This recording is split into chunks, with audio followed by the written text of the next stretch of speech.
liberals call Trump racist hide what their Muslim allies were just caught doing to blacks.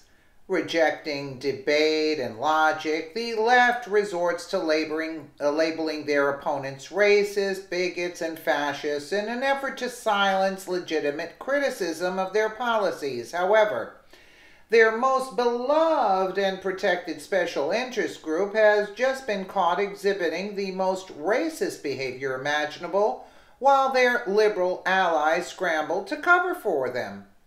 While self-proclaimed anti-racist groups like Black Lives Matter, Antifa, and the modern feminist movement decry President Donald Trump and his supporters as racist, their Muslim allies in Libya, former Secretary of State Hillary Clinton's legacy, have been caught once again selling blacks as slaves on public auction blocks.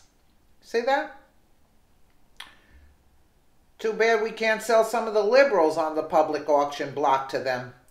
Because the Quran and Hadith condone slavery, especially the enslavement of blacks, Libya's Muslim majority has utilized the refugee crisis to capture black migrants and sell them for as little as $400 to Muslim buyers.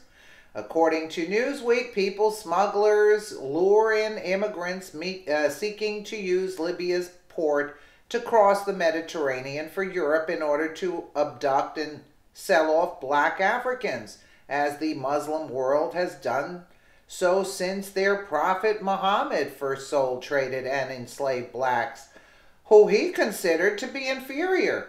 In an effort to biasly promote the resettlement of refugees, CNN shed light on Libya's growing slave market.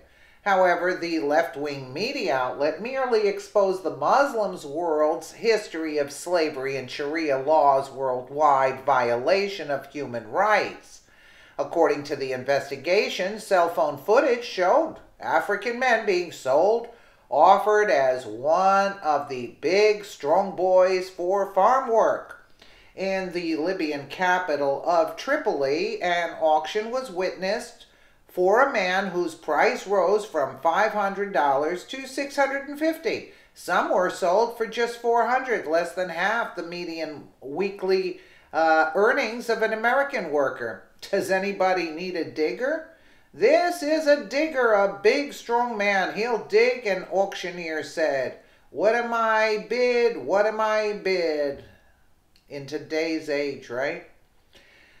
Libyan human traffickers have been accumulating thousands of dollars by delivering illegal migrants to Europe, risking their lives as well as those of their passengers to reach Italy and Greece.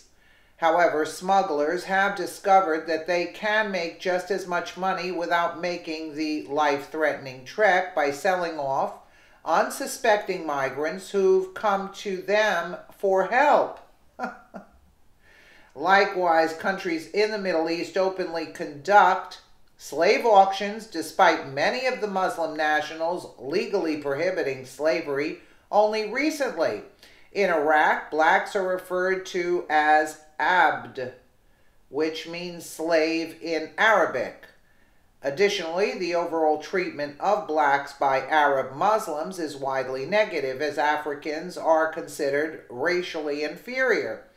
Because the widely accepted mentality towards blacks is that they are inferior, Arab Muslims own an estimated 14 million black slaves in the Middle East today. You know, where's the outcry here? Many of these slaves are still being abducted from Africa and sold to wealthy Arab Muslims, as they were before and during the transatlantic slave trade. While black men are often sold for manual labor, women and children are bought to brothels as sex slaves.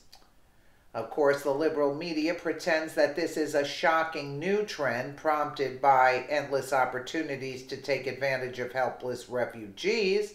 However, this cycle is far too common and rife throughout the Muslim world thanks to Muhammad's example. Until his death, the Prophet Muhammad enslaved, bought, sold, and traded black Africans, accumulating dozens, which he often abused. Considering himself white and therefore superior to the Africans, Muhammad often referred to his darkest slave, Nabtal, when teaching his religious followers about the physical appearance of Satan. Muhammad's interactions with his slaves were recorded by his closest companions and successors, since the Prophet himself was illiterate. I went to the house of the Prophet, and behold, Allah's messenger was staying in a mashruba, attic room, and a black slave of Allah's messenger was at the top of the stairs. Bukhari 7263. I have no idea, and I don't want to have an idea. Allah's messenger was on a journey, and he had a black slave called Anjaja, and he was driving the camels very fast, and there were women riding on those camels. The man from Banu Abdubaib, who was called Raifa, whatever, bin Zaid, gave the messenger of Allah a black slave who was called Mid'am. Well, because slavery is justified in Islam, thanks to the example their own prophet set, slavery is not only rampant in Muslim countries, but is making its way to the West through Muslim migration. In January of 2017, a Muslim family was tried for keeping a white Polish couple as slaves at their London home.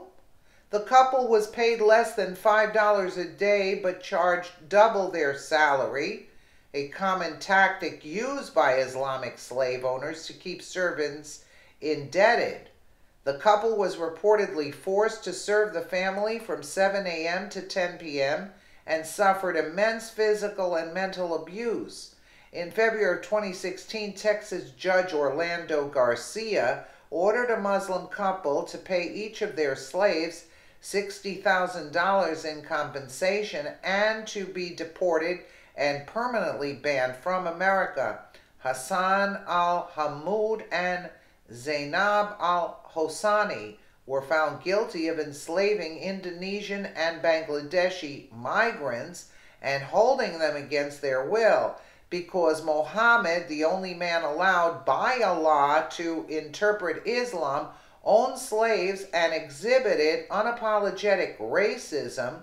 Islam condones and encourages such depravity and must be opposed by Westerners. You think? Let me know what you guys think in the comments below. And again, thank you so much for watching. Wow.